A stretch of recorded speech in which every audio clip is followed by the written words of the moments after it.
Hello and welcome to the Great British Bake Off episode 3. And Dorette is gone.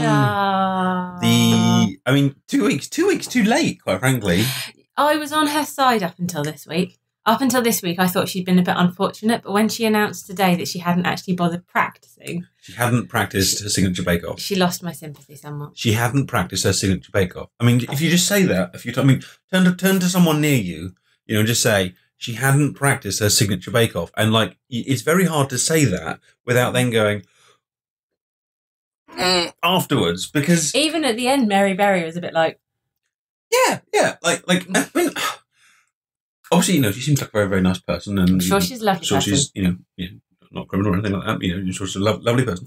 But, I don't think it's against the law to not practice. No, but people are always going to say things like, but I'm sure she's got a great personality. So I'm trying to just kind of throw that provisional bone. But, she's really lucky to be on that show. I think there's lots of people that would really love to go on. People that go on... I would love to go on it. Exactly. I'm sure there's I can't bake to save my life, but I would love to go on it. But I bet if you went on it... I would damn well practice. You would practice your signature bake-off. It's such a bizarre thing not to... I mean...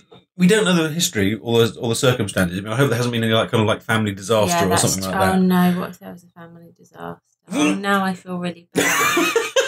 I know, I'm laughing. Dora, our sympathies are with you.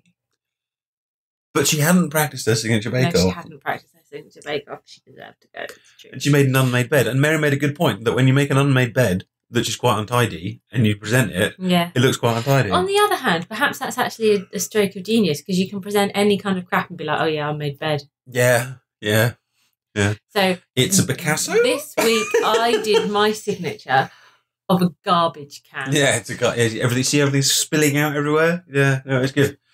So I as far as I'm concerned, Dorette, she deserved to go. She should have gone 2 weeks ago, and it was 2 weeks. I mean, you could just feel that she was just a little step below everyone else. I mean, I'm sure that she's actually a far better baker than I, not necessarily you, but she's obviously. I suck at baking. It's fine. To get onto the show, she must have been there, but she wasn't as good as the others. But also, the bread that she presented at the end was raw in the middle.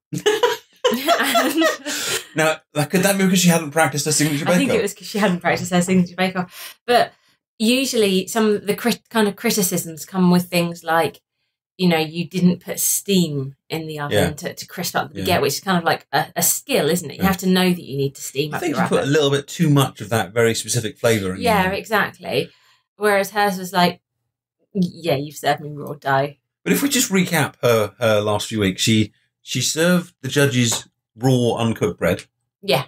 She didn't set a trifle mousse thing. What was it in the first week? It was a Black Forest gatto. And something didn't. Yes, something her mousse didn't set, and she made a big mess in the kitchen, and she almost broke Mary Berry's teeth. She did on her sugar. On sugar, which is designed to be dissolved in coffee. Bye, Dorette. We're gonna miss you, Dorette. I actually am. I like Dorette. I'm gonna miss these little moments of, Maybe someone else will pick up the pace for us. I think it might be a little bit like, I haven't watched this for many years, so please don't judge me, but, I think it might be a little bit like Big Brother. I don't. I watched it when I was at university. I watched it. I watched it up into You asked me questions about Big Brother 2 and 3. I can tell you lots of things, but beyond that, I can't. But you know how often the most interesting people go out first, and then you're left with people that are a little bit generic. Yeah. And, I don't know, we may discover as we go on that's the case, but I think they have the credit to the program's designers. They've got, as you can see behind us here, a very diverse group of people, both in terms of age, race, gender, background, style of cooking. I mean, you can be guaranteed each week that Ian's going to put something from his garden, and Alvin's going to do something from wherever he comes from, and Paul's going to screw up the technical challenge. You've got a nice kind of variety of people there. So we talked about Dorette. Yeah. So Ian was Star Baker. Again, second week in a row, go in. But I think that he deserves it. I think in the first week, I found him completely unmemorable and I was a bit like, I thought that Ian and Matt were very, very kind of interchangeable. One's obviously older than the other, but, just kind of like a kind of generic bloke. But actually now, Ian's completely kind of come into his own and has shown himself to be a very, very good baker. Yeah, he is consistent. He's consistent and creative and creative, though, without kind of resorting to, I've put Like he was more interesting in terms of baker than Marie. He went very, very standard, but not quite as spectacular as a stew, and though prone to failure, he just seems to Monica and go, he's not twisted. Middle of the road, always wins. And very well cooked. Or just cooked, even. What was your favourite moment of tonight's episode, or your favourite item? What would you like to eat? What would you like to eat from tonight? There's a lot of questions there. I'm sorry, I'm trying to give you a bunch so you can pick your favourite. Right, thank you. I would be interested in trying the chocolate bread. Ooh. The chocolate quick bread, because as you pointed out, what's the difference between a chocolate quick bread and a cake? And a cake. I'd be interested to see that. Yeah. I am also really interested in the French baguettes, because I absolutely love French baguettes. And I have looked into how to make them, and it did seem a bit complicated, so I was quite impressed with them. Apparently it involves steam in the oven. Who knew? They all... Yeah, because I said when they brought the baguettes out, I thought it'd be really interesting to see it, because effectively there aren't many ingredients in it.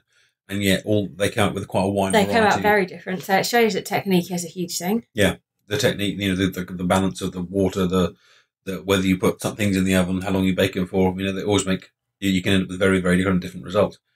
It also makes you want to have to kind of bake these things multiple times.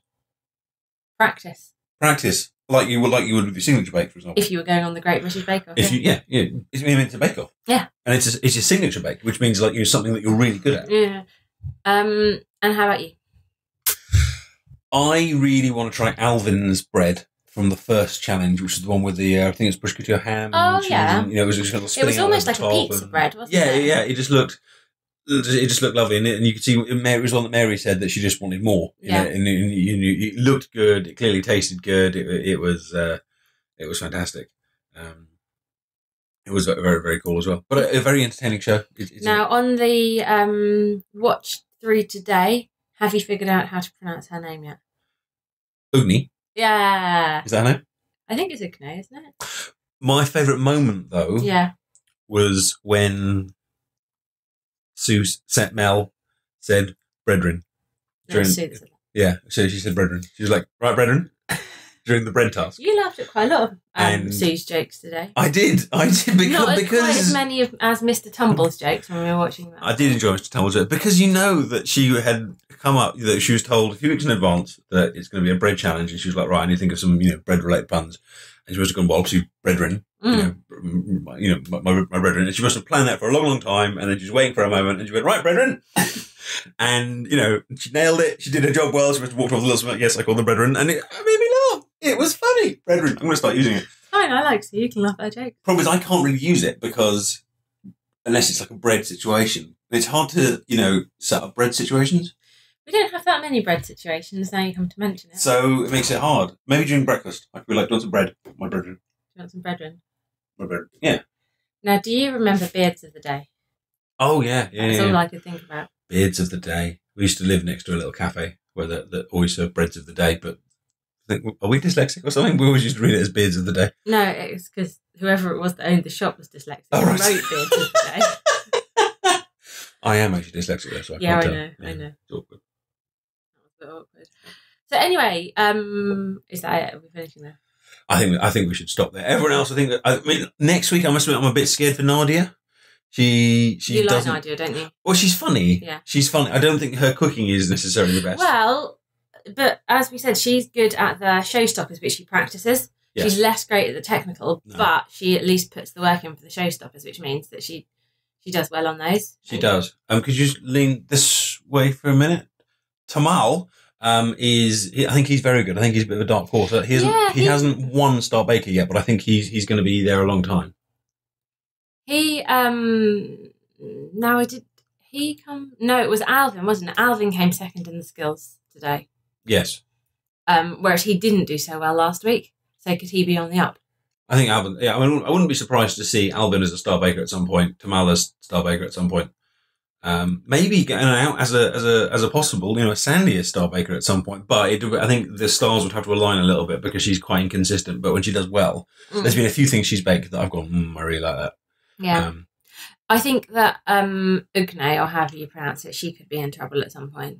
She doesn't get much TV time. Obviously they have to. Obviously, it's an entertainment show, so they don't divvy it up. But we see Nadia a lot. We see Ian a lot. We see Alvin a lot. We get little funny moments with Sandy, and they occasionally go to Ugni, and she kind of goes, and that. Yeah, she puts her head on one side and smiles. Oh, you're right. She does. The thing about her is that... Why do I pick up on random things like that? I don't know. The thing about her is that she doesn't... She uses quite a lot of ingredients and recipes from her own culture, which sound really interesting. But then when the judges try them, you can see them being a bit like... Yeah. Oh, they didn't like the truffle oil. And presentation-wise, she's not always the strongest. She had that baby climbing into a... Yes, she did. Thing last week. It didn't look like a baby climbing into anything. No, and today's didn't massively look like an Easter basket. No, well, she was like, yeah, the bunnies in the end, and Sue was like, where are the bunnies? Yeah. There. Oh, yeah, those are the bunnies.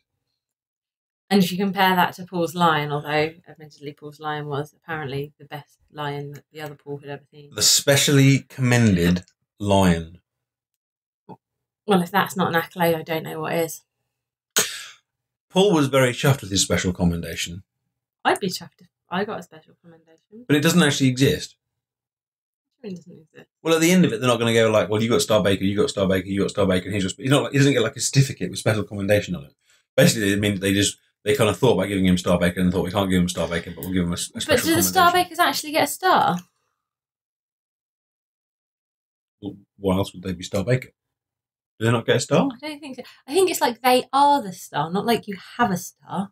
And like with a special commendation, it's like I'm going to commend you, not like here is an actual commendation.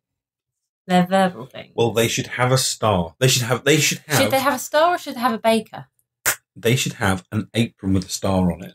Oh, that would be really cool. And then they got to wear that the next week. A bit like, the yellow jersey and the Tour de France type thing, so you're the Star Baker, you get to wear this. Obviously, it would have been awkward with Marie, because she would have worn the Star Baker and then been eliminated. But, Star Baker, they should get an apron with a star. It would be cool. They can walk around with it being like, excuse me, Star Baker coming through. And they get to go, like, first to the canteen and stuff. Yeah, that would be so cool. First to get all the ingredients. Excuse me, Star Baker, Star Baker, Star Baker, Star Baker. Anyway, thank you for watching our review of the Great British Bake Off Episode 3. And we would love to see you back here next week for episode 4. If you've got any comments or suggestions or things you liked or didn't like about the episode, or if you agree with us or disagree with us, give us your feedback. We'll respond to you. We'll go clickety-clicks, and we'll see you soon. Clary with a catchy sign-off line. Goodbye. Brethren. That's not your line. You stole that. Okay.